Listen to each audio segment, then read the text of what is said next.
Hi, this is Jim from Safety Wars. Before we start the program, I want to make sure everyone understands that we often talk about OSHA and EPA citations, along with some other regulatory actions from other agencies, legal cases, and criminal activity. Everyone is innocent until proven guilty in a court of law. Proposed fines are exactly that, and they are often litigated, reduced, or vacated. We use available public records, news accounts, and press releases. We cannot warranty or guarantee the details of any of the stories we share, since we are not directly involved with these stories, at least not most of the time. Enjoy the show.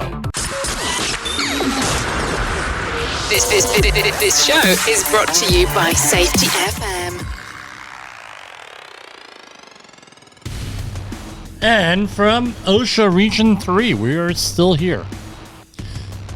A lot going on this past weekend. Could not get on the air. Or yesterday. It's kind of rough. Mondays are my rough days.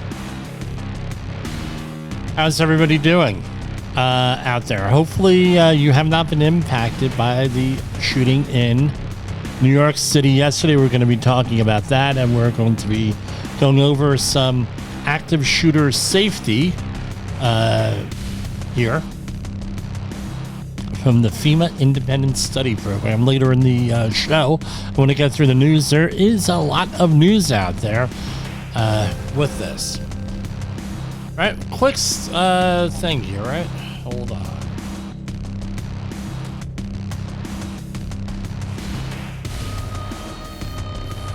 Hold on. How many?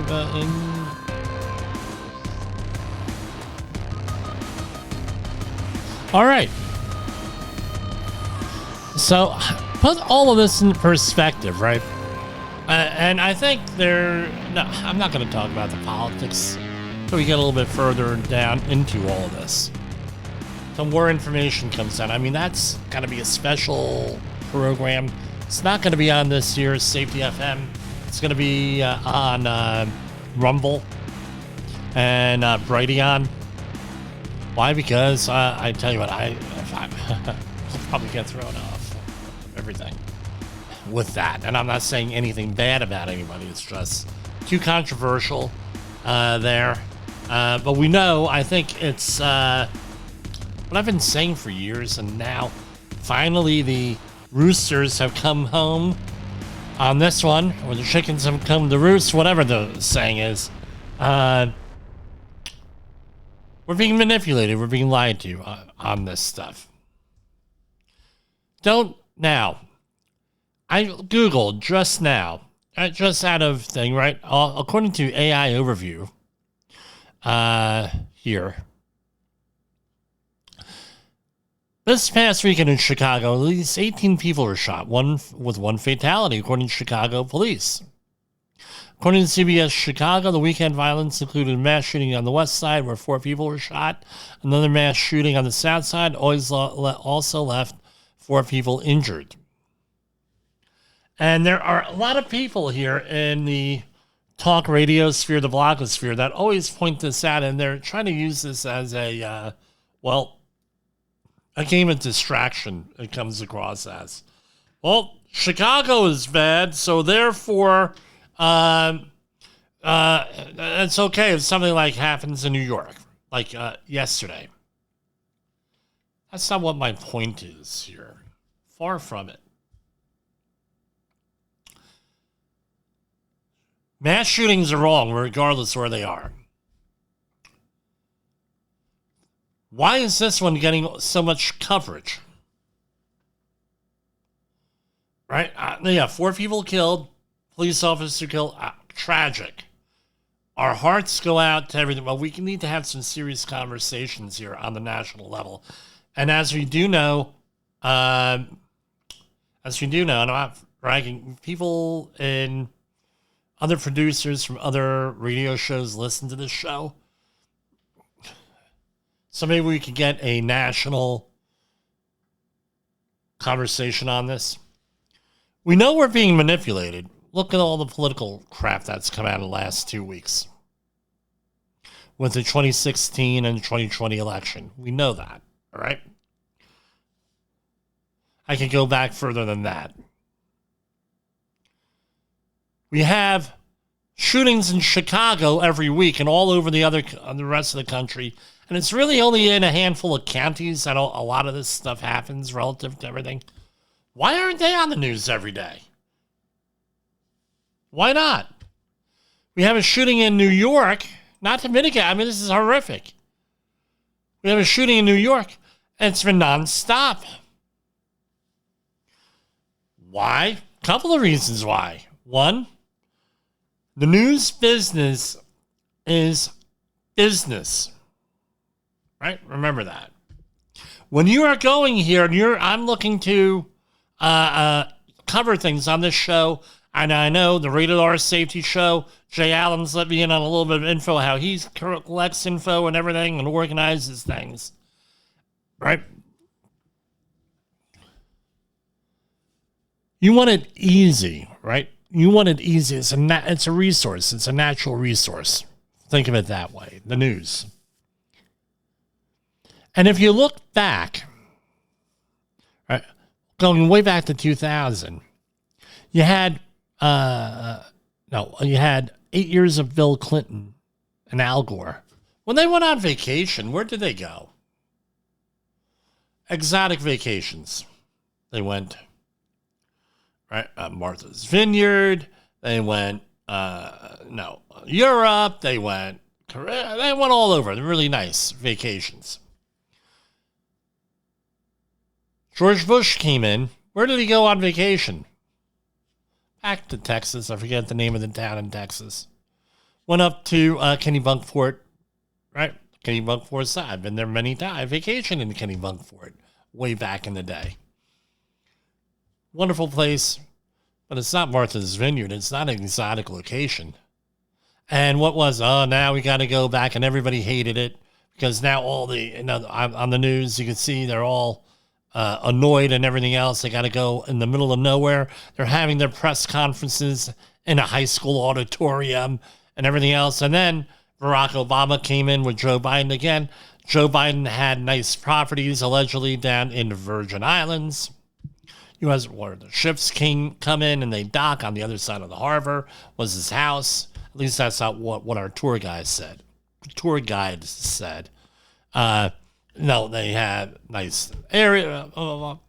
Trump goes to his nice properties again in Orlando, and it's easier, it's cheaper, it's nice. Everybody right, positive versus that. And you talk about Jim, how do you get from shooting to vacation? When there's a mass shooting, it's news, right? But it's very easy. This happened in New York on Park Avenue in the middle of the action. What did all these reporters have to do? They had to take the subway, take a cab, take an Uber down there. Now they have something to do. All the experts are there. It's cheap. It's easy and everything else. They don't have to actually go and do research on this. And now all the high-end guests are at, New York, Chicago, L.A., right? All across. Now you got 3 or 4 hours of good programming on there. They could do that. It can make, right? And the other thing is, it is with that. So now they're playing this again and again and again, right? With this. And it seems that people have already made political hay over this on the gun laws and everything else. Then we'll talk about that more. My question is this. Here's the story here. And by the way, I'm going to say that I don't believe that a lot of this information is accurate because it came out like they had just something suspect when they came out with all this information within a couple of hours on this guy. Now, I'm not going to, I may inadvertently do it in covering this, but I'm not going to mention the person's name. This is from the Wall Street Journal. The gunman who killed 4 people in a Midtown Manhattan skyscraper accused the NFL in a suicide note of concealing the dangers of the sport on players' brains, according to New York City Police Department official. How did this all come out within like a couple of hours of this incident? The person used an AR-15 style rifle, what was originally reported as an M4, which is more or less a military weapon. I know that there's a civilian equivalent on that, but I'm a little bit out of date on my info on that. used an AR-15 style rifle to kill an NYPD officer in the lobby of the building, as well as a security guard, an executive from Blackstone, a real estate firm employee, before shooting himself in the chest. Investigators recovered 3 pieces of paper from Tamura's wallet. I'm sorry, I didn't mean to say his name. From the person's wallet that included a request that his brain be studied for chronic traumatic encephalopathy. Probably why he shot himself in the chest here. The disease is associated with head injuries that can be diagnosed conclusively after an autopsy. Police say the person, who lived in Vegas and had a history of mental illness, played football in high school. So they already got that too, a history. And they even had videos of him from 2015 on interviews here.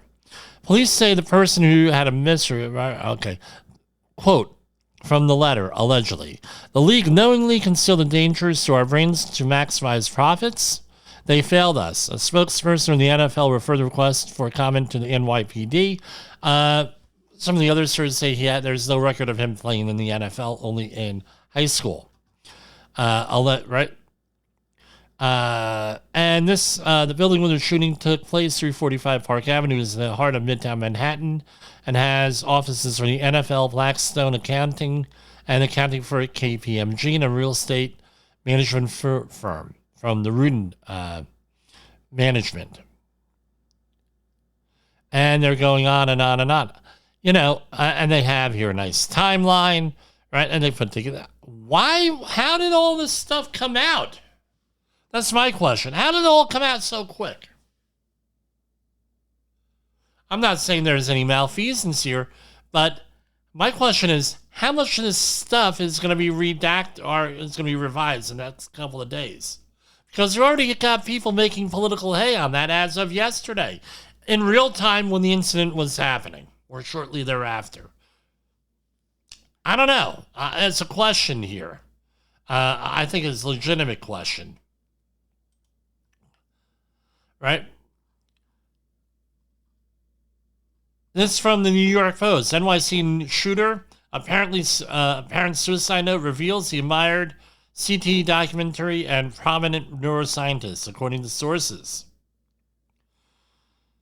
The crazed gunman who killed 4 people on Monday thanked a documentary on CT brain injuries and listed off the names of several prominent neuroscientists in his apparent suicide note, sources told the Post.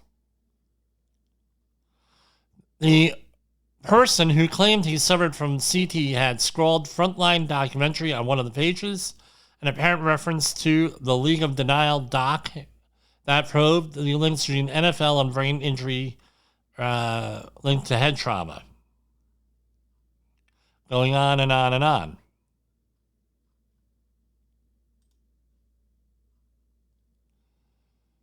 NYPD widens the investigation of the Midtown shooting as details emerge on the victims. This is from CNN. So they're going out. They have details here now. The victims, and may they rest in peace, and may their families hopefully achieve some type of closure on this. Right? The victims. Daidaru Islam, the 36-year-old New York Police Department officer, was a Bangladeshi immigrant hailed as a hero by city officials. He leaves behind 2 young sons and his wife, who is pregnant with their 3rd child. 8 months pregnant is what's being reported. Right? Julia Hyman, the associate at Rudin Management, the real estate firm that owns the Park Avenue building, according to Cornell University, where she graduated in 2020. Hyman was a Manhattan native and studied hotel restaurant administration in college, the university said. Wesley Lee Partner. I'm sorry if I'm mispronouncing that. The Blackstone employee leaves behind a husband and children, the investment firm said. The partner, who earned a bachelor's degree from Yale in 2003, worked as a senior managing director of real estate in New York, her Blackstone profile says. At this unbearably painful time, we are experiencing an enormous gaping hole in our hearts that will never be filled, yet we will carry on the remarkable legacy Wesley created, her family said. Alan Atin, the dedicated security officer who took his jobs extremely seriously, was killed in the shooting. His family said he was more than a brother. He was a father, a son, and a light in our lives. Right? Rudin, the company that owns the Park Avenue building, described Atin as a beloved, quote, a beloved lobby security guard. With this. So, what do we have to say on this? We can run through the hazard matrix and the hierarchy of controls, which is what we do as safety professionals. And we can say, well, if we eliminate the guns, therefore we're going to eliminate the problem. Right? That's one way of looking at this. My question is, there are a couple of questions here. They might sound a little bit like the other wars that's out there, the other famous program. Might sound conspiratorial here. Some of the facts here, or some questions, facts, whatever we're going to go. Do you think that eliminating all the guns is going to eliminate all the problems here? If we could do that, not going to happen. Right? Not going to happen in this country, the way things. But do you think that's really going to solve the problem? Here we have somebody, and I got into a discussion several years ago with a mental health professional who I know since I'm 4 years old. Actually, that's not true. Since I'm about 2.5 years old, where he had described that, hey, we do a very poor job because it's very difficult to identify, to predict any of this gun violence where someone's going to go off, right, with this, with these situations. Very difficult. So we have to work on the law end and everything else. Okay, fair enough. My question is this: what's triggering these folks to do this? There's some psychologists out there stating, well, it's because he may feel persecuted somehow. And this is him lashing out. Maybe, I don't know. I'm not a psychologist. I'm not inside the guy's head. But something is triggering these people, and that's, I think, where we have to look.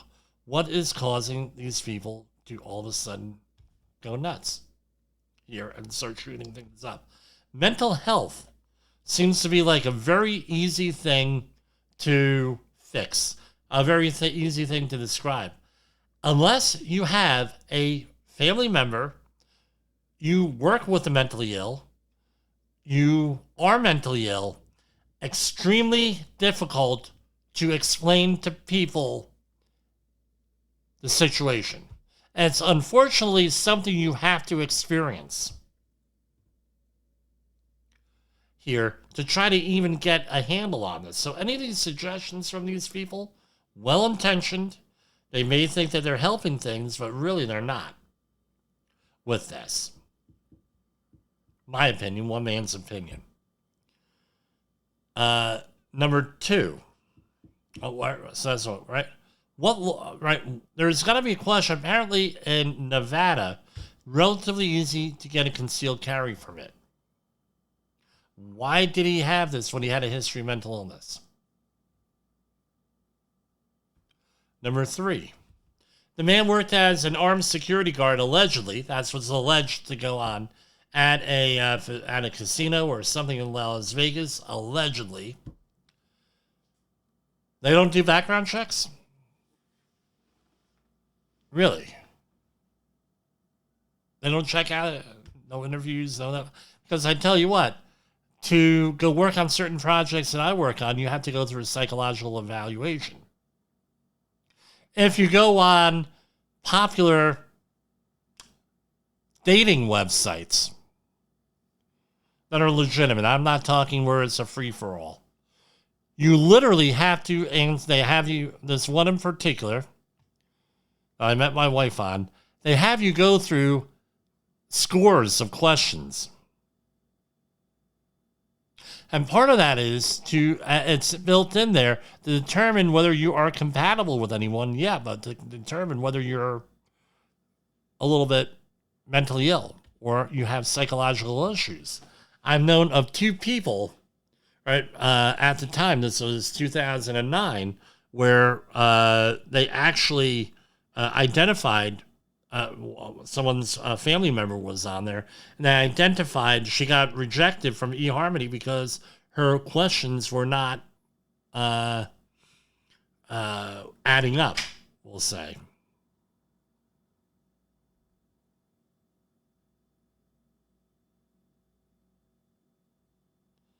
So, I mean, they can't do something like this? Come up with a questionnaire, okay? Or maybe, I know in New York, you go for a concealed weapons permit. Guess what? You're going for an interview with your doctor. They will contact your doctor. They will do a medical background. What's going on here, Nevada? So what's safety? Safety is presence and controls presence and controls, capacity, and resilience.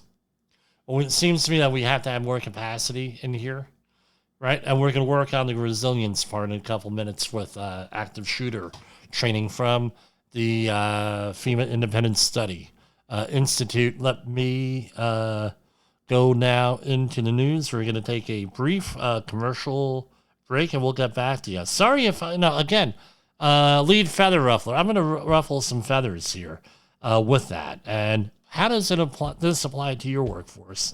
Your workplace is a question also. Safety Wars is streaming now.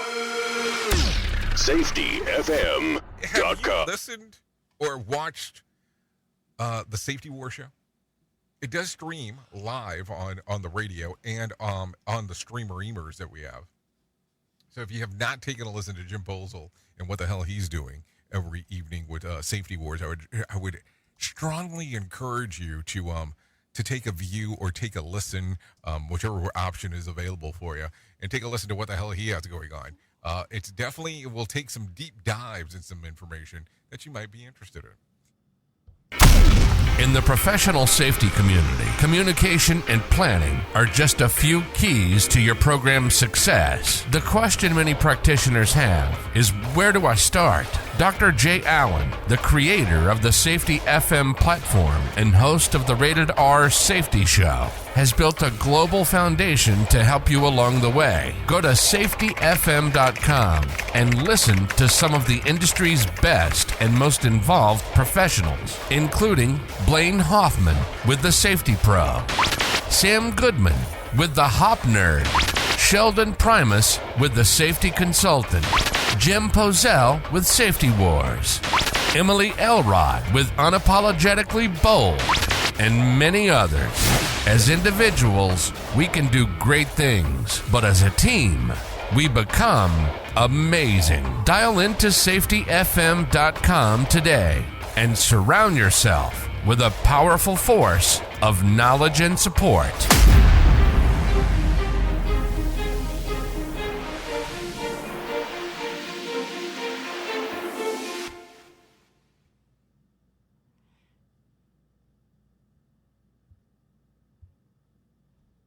The safety war has begun.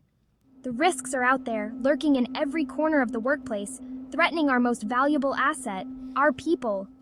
But we have a plan. Led by Jim Posel, we are the last line of defense in this battle against danger and negligence. We will fight for safety, for compliance, for the right of every worker to return home unscathed. Join us on this journey through the unknown, where vigilance is our weapon and knowledge is our shield. This is Safety Wars, our fight, our duty, our mission. Heard regularly on your favorite podcast platform as Safety Wars? Visit us at safetywars.com. So we have some EPA news here. The U.S. Chemical Safety Hazard Board, CSV, today commended the U.S. Environmental Protection Agency for taking enforcement action against Pacific Gas and Electric Company. Know what? I should share this. Here, let's go. Enforcement action. Against Pacific Gas and Electric Corporation, PG&E, for failing to comply with CSV's accidental release reporting rule, a critical requirement under Section 112R of the Federal Clean Air Act. The action follows a serious natural gas release back in 2023 in San Jose, California, that seriously injured an employee. Under the reporting rule, owners and operators of facilities that experience an accidental release resulting in fatality, serious injury, or substantial property damage must report the incident to the CSV. There's something that you can do if you are a OSHA trainer.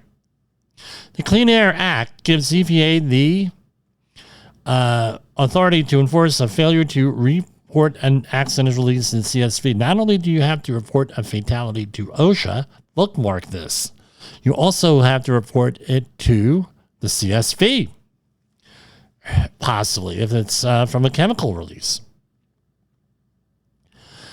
Despite, and also the other thing, fatality, serious injury, or substantial property damage.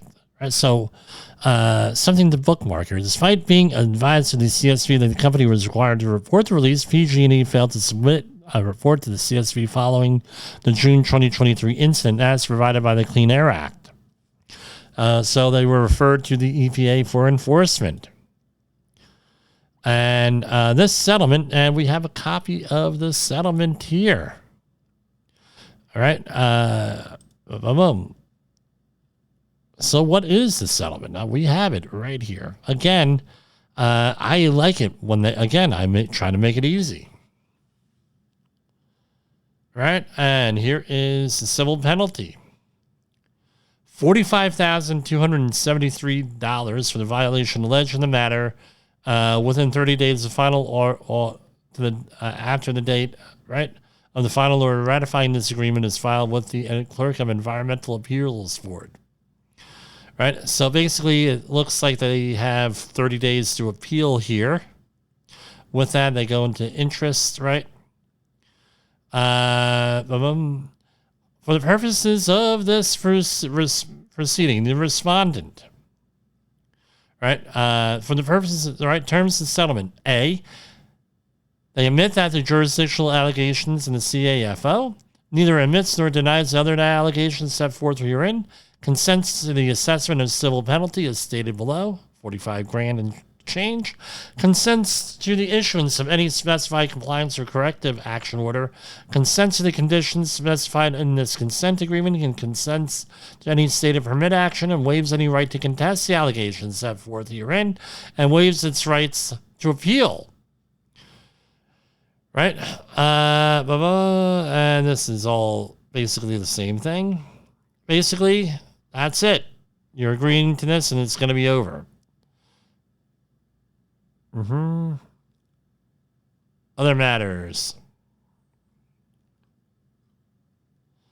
Right?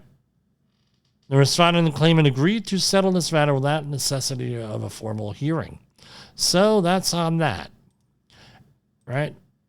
So we're going to go back here to this. All right. So one of the things when this stuff happens, right, I go on over to the IS 907 active shooter, what you can do thing, right? Now, FEMA has an independent study institute that I recommend everybody to go to. Why? Because if it is free, it is for me. And I'm trying to get this to zoom in a little. Hold on.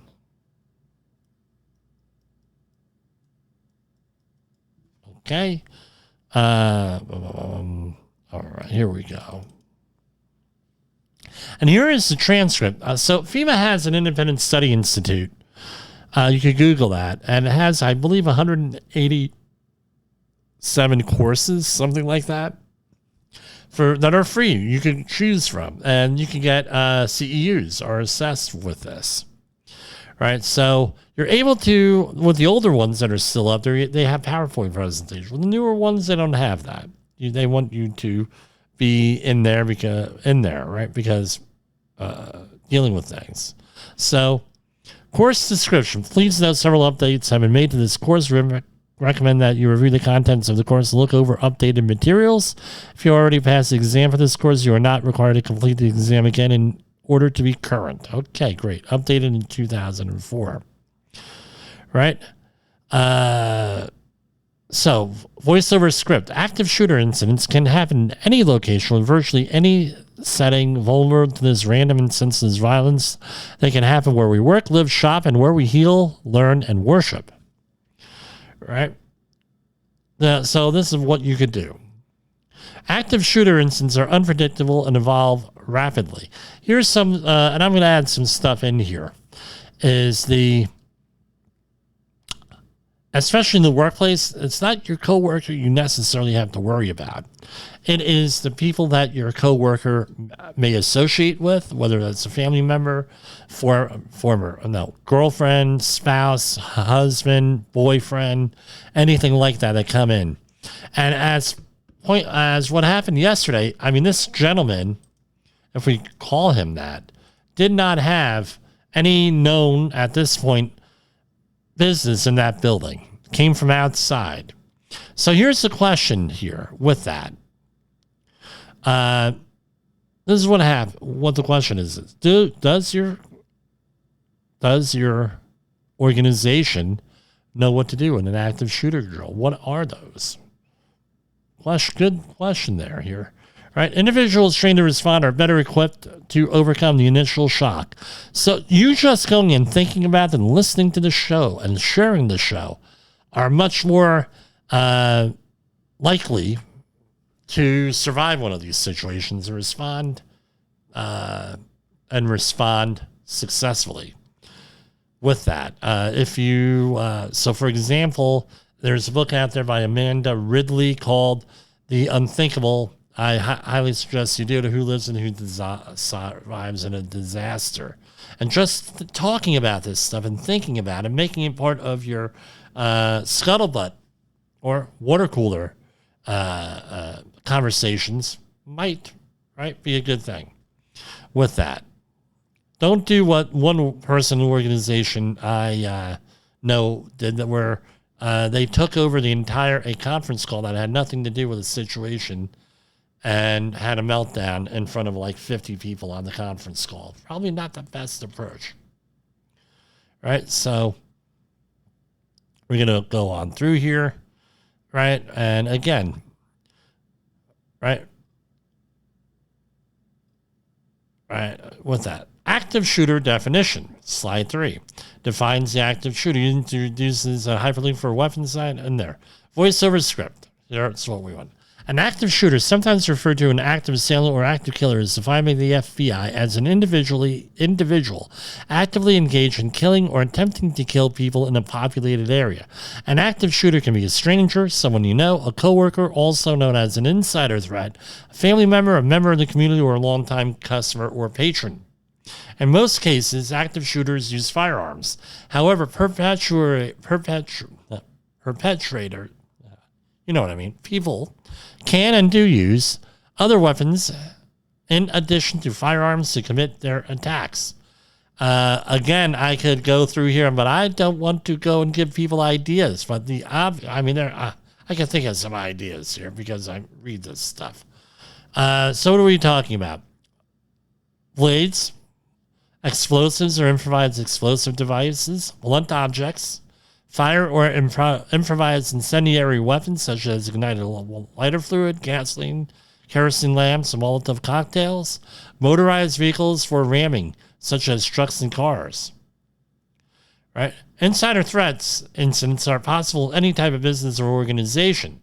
Insiders are those entrusted with access to the organization who then use that trusted access to harm the organization. In the context of this course, the primary concern is workplace violence. To combat insider threat, organizations can implement a proactive prevention-focused mitigation program to detect and identify targeted violence threats. Right? And then, although rare, active shooter incidents are increasing in frequency, and they can occur at any time. If we run overtime, we are going to, this is all going to be available on the podcast and on the video. On the video stream here. All right.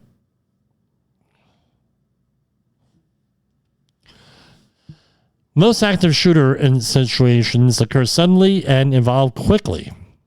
The majority of incidents end before law enforcement arrives, making individual response decisions a high priority. Active shooters typically do not have a pattern or method of selecting their victims. It is widely understood that there is no profile for an active shooter, and that an active shooter incidents are rarely sudden, impulsive acts. Most who resort to violence exhibit warning signs or behaviors before they commit a violent act. So if someone is exhibiting this stuff, if you see something, say something. A person considering violence may disclose their plans to others and what they say and their feelings are through their actions and behaviors. Families, friends, co-workers, peers, neighbors, or fellow community members, among others, may observe these signs or behaviors and can report them to proper authorities for a risk or threat assessment. If you find yourself involved in an active shooter incident, survival will depend on your awareness, preparedness, and immediate actions. Because of this, every person must remain aware of their surroundings, notice the warning signs of an active shooter, and be prepared both mentally and physically to act. And they include some photos here. With that, they have a knowledge thing. But module 3, right? Run, hide, fight. Right? And now, other thing, avoid, barricade, confront. The Department of Homeland Security and Cybersecurity and Infrastructure Security agencies support the run, hide, fight methodology when confronted with an active shooter situation. However, other response paradigms do exist. Avoid, barricade, confront, often used in hospitals, and avoid, deny, and defend, often used in K-12 schools. Regardless of the method used, an organization should identify and train personnel to become proficient with the identified response procedures. For the purposes of this course, run, hide, fight model will be further explained. Right? So, okay, I'm telling us what you're going to do, right? Active shooter situations can develop quickly, so you must be prepared to act when one presents itself. The Cybersecurity and Infrastructure Agency goes on and on and on, right? The run, hide, fight methodology is a continuum of response actions used in response to an active shooter situation. Individuals should decide which responses they take based on their location relative to the assailant, and then reassess as the incident progresses. So I am a situational awareness trainer. I've been trained in that. With this, Alan Warford also is on our network, is another one. And I believe there's one more that's for that, where we go over this stuff. For example, a person may have to hide first, wait for the assailant to clear the area, and then run. Some instances, the best decision may be hide in a locked room in a place where the shooter cannot see you or hear you. That's what was on the internet yesterday, with people barricading themselves in places. In some cases, when running or hiding are not an option, it might be appropriate to fight in order to disrupt the assailant plans. Regardless of the choice, rely on your own judgment and fully commit to your action. That's the big thing. Fully commit to your action. Regardless of what it's going to be, fully commit to it. Half-hearted measures rarely are successful with this. Right? Run, right? Well, I think that's pretty self-explanatory. But again, you have to have this planned out ahead of time. Where are you going to run to with that? Hide. So some of the things, right? Find a place to hide which does not trap you, will protect you from projectiles, and have a lockable door if available. Again, it may not be available. Turn off all sources of light or noise. Lock and blockade the door with heavy furniture if possible. Hide behind large items. Silence your cell phone and remain quiet. Do not put your location on social media. Identify items that can be used as improvised weapons for you to defend yourself. Move, but only when safe to do so. Contact 911 when safe to do so. Right? If you cannot speak, leave the line open to allow the dispatcher to listen. Consider the difference between cover and concealment. Cover may protect from gunfire, and concealment will merely hide you from the view of the shooter. Choose the best space that's available quickly. If running or hiding are not safe options, again, this is the official FEMA training here we're going over. If running or hiding are not safe options where you are directly confronted by an assailant, then defend yourself. Try to either disrupt or incapacitate the assailant, whichever you may do, right? So today on the news, there's a guy screaming and yelling that he's going to blow up a plane. Passengers took matters into their own hands immediately on that, or relatively immediately, about 30 seconds. Fight until, whatever you decide to do, commit to your action. Your goal is to incapacitate the attacker. Fight until the threat is neutralized. What do? Act aggressively and decisively. Throw items at the person. Chairs, phones, fire extinguishers. Improvised weapons, scissors, fire extinguishers, binders. Yell and scream. Work as a group to incapacitate the assailant. And contact 911 when safe to do so. Right? So if you are a manager or supervisor, make sure, and this is an OSHA requirement, by the way, you have to have an emergency action plan for this. So my question to you, right, if you want to be constructive about this stuff, which I encourage everybody to be constructive, you go to your manager tomorrow and you ask him or her or your human resources, are we prepared for this? What is our plan, folks? And if they say they ain't got one, now you have a problem. One of the things that gets me annoyed here is, right, I go, and I'm not going to mention the places, no weapons allowed. Okay, that's a good policy then. No weapons allowed. But have you taken measures, right, to, like training, like discussing here? Have you a security guard? Do you do background checks? Do you no illegal drug tests? Something to check out your employees upon hiring or upon managing them. Do you have an employee that goes around threatening to kill people and you don't fire them? Been on jobs where that's happened. Oh yeah, Joe went out there and did X, Y, and Z. Blah blah blah blah blah. Oh, yeah. Oh, I was expecting something like that. Oh, you were? Oh, well, then why didn't you say something? And again, and if you are a company that have people in that situation, it gets reported, what do you do with it? How many times do we go into workplaces and, oh, well, yeah, we don't have a plan. It's emergency action. Well, ask your employer. Getting help for an active shooter situation is a top priority. In some cases, the assailant may not stop killing until law enforcement arrives or intervenes. When it's safe to do so, call 911. Right? With that. And, again, know what's your location, what's your situation, what's the threat, the number of shooters, or physical descriptions. I'm going to call out CNN here with this. Well, why is that? Well, because they had a picture of the person allegedly doing this, and they described them as something totally different. Again, you're being manipulated. I remember with Mayor Bloomberg, when a situation like this happened, right? Mayor Bloomberg, I couldn't find the press conference. He went and he blamed the whole situation on every political opponent that he had. Every issue that he was involved in. Oh, yeah. Maybe we got to do a better job of finding that, right? Mayor Bloomberg. Let me type that down. Write that down. Mayor Bloomberg in New York. All right. He went and basically blamed all of his political opponents for this. I don't know, maybe he's a smart politician, right? Became a billionaire somehow.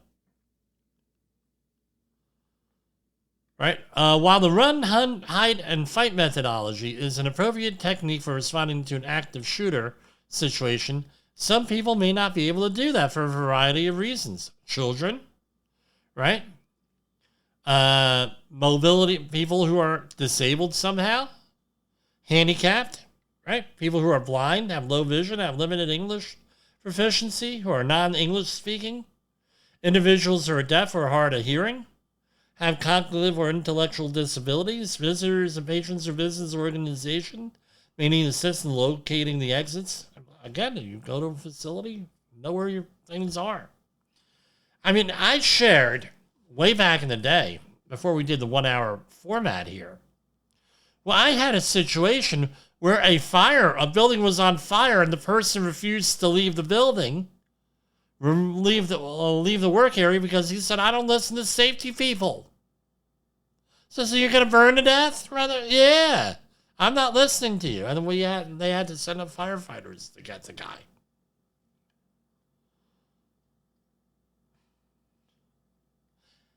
Right? As stated previously, communication is key to assisting those with a disability or access and functional need during an emergency.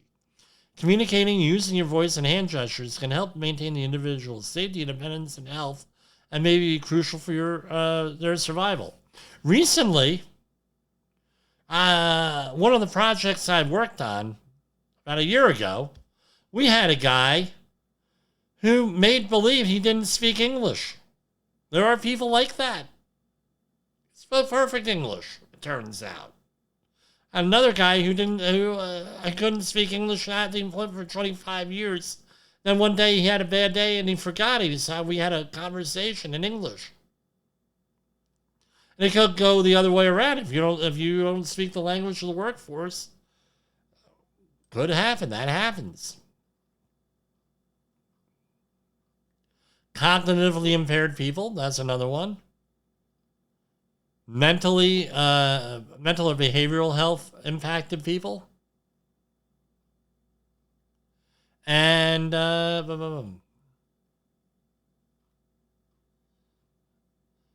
Module 4, until help arrives. Voiceover talks while video plays someone calling 911. Okay, that's great. Maybe we'll do a whole video of this. In any emergency, first responders are not seconds but minutes away. This was written in 2024? Wow. In those critical minutes, those affected will need to stay calm, make decisions, and render assistance, including providing immediate reporting to 911. And I'm going to say this much. Law enforcement's priority is to stop the shooting, not to help you. And I'm not saying anything against, right? I'm not saying anything against law enforcement. So if you're in this situation, law enforcement's priority is not to help you. It is to end the situation and then help you. The way it is. Right? We could do a Uvalde shooting thing here, right? The time it takes for police, fire, EMS to arrive at an incident location or for medical assistance can be affected by multiple factors, including dispatch time, the route first responder's mistake to the incident location, deployment to, accessibility of the incident, and whether the assailant is still actively harming others. During this time, those who have been injured and are actively bleeding require intervention by people at the scene. Again, first aid CPR course. We offer it here, 845-269-5772. A person with life-threatening bleeding can die from blood loss within 5 minutes. With every incident, while every incident is unique, there are several processes common to every situation. The time it takes for an affected person to recognize what's happening, the time it takes to process emergency reports, and the time it takes for first responders to arrive on scene. All this stuff takes time, pre-planning. Right? And then they have stop the bleed here and knowledge check. We're running out of time.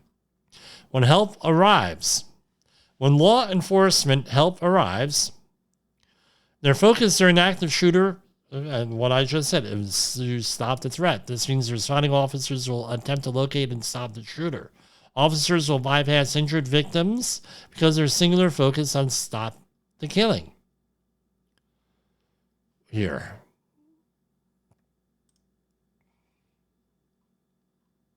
Law enforcement priorities, basically this is what it is. Find and stop the shooter. Again, this is what happened in the Uvalde case. We had multiple jurisdictions and nobody was in charge. That's why you have to get have that all arranged ahead of time and have everybody trained in the incident command, which is IS 700. Here. right? With that, we recommend you follow these straightforward suggestions when dealing with law enforcement.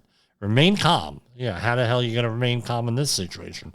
Follow all instructions from law enforcement officers. Number 1, if you have something in your hand, slowly put the item down or items down. Raise your hands, spread your fingers, and always keep your hands visible. Avoid screaming and yelling. Do not point. Do not grab the officers. Most importantly, do not ask the officers questions or for help. EMS, right? What can you do, right, when emergency medical personnel arrive? If you are injured but can walk the nearest emergency medical service provider and ask for help. If you're injured when unable to walk, stay calm, try to stop any bleeding, and be patient. Right?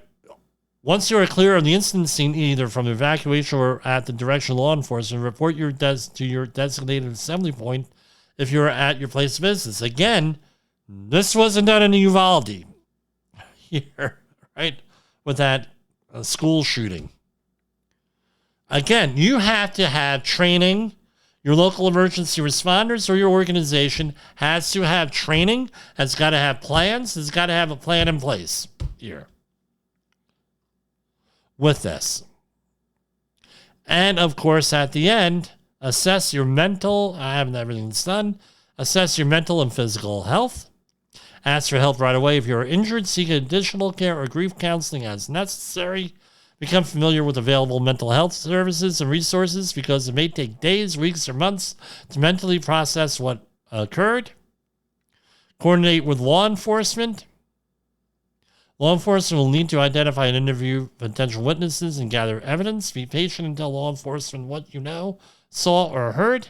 Law enforcement will discuss reunification agreements with you as soon as possible, and law enforcement will let you know when or if you can retrieve your personal belongings from the incident location. Be aware that some personal possessions may be collected and treated as evidence. With that, recovery. It's a continuous process. I have people who I know who are not recovered from 9/11, and that was 24 years ago. With that, and you could go with that. There's other resources here.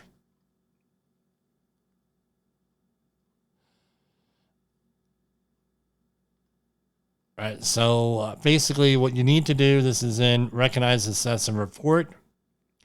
This is a new information here. Although the likelihood of you experiencing an active shooter event is low, they are devastating when they do happen. For this reason, it's imperative that everyone does their part to try to prevent an active shooter event. Warning signs. So you have about 8 minutes here. Right? Being able to assess, right? So here we have researchers of active shooters describe an evolution from grievance to violent action as a pathway. At each step along the pathway, an individual can display behaviors that can be observed and assessed to determine if that individual is moving towards an act of violence. Grievance. Often the first step along the pathway is a feeling of resentment over being wronged or treated unfairly. Violent ideation. You have violent ideas, right? This could be talking about homicide, suicide, making declarative writings such as manifesto, research and planning. I know somebody who was teaching the disaster response worker outreach program. They started doing research online. Before you know it, the next day, the feds were at his front door knocking on the door. What are you researching? Pre-attack preparation, probing and breaching, is the act of determining if the plan is workable. Surveillance on areas, testing, probing, things of that nature. Pre-attack preparation, and that includes, warn their friends or family, give away personal protections, or prepare a will. Attack is the final step on the pathway here.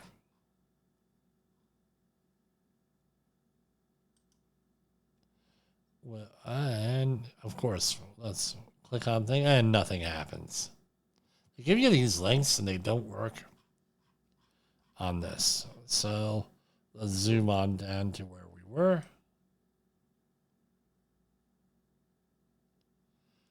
Again, with this, it's all about preparation.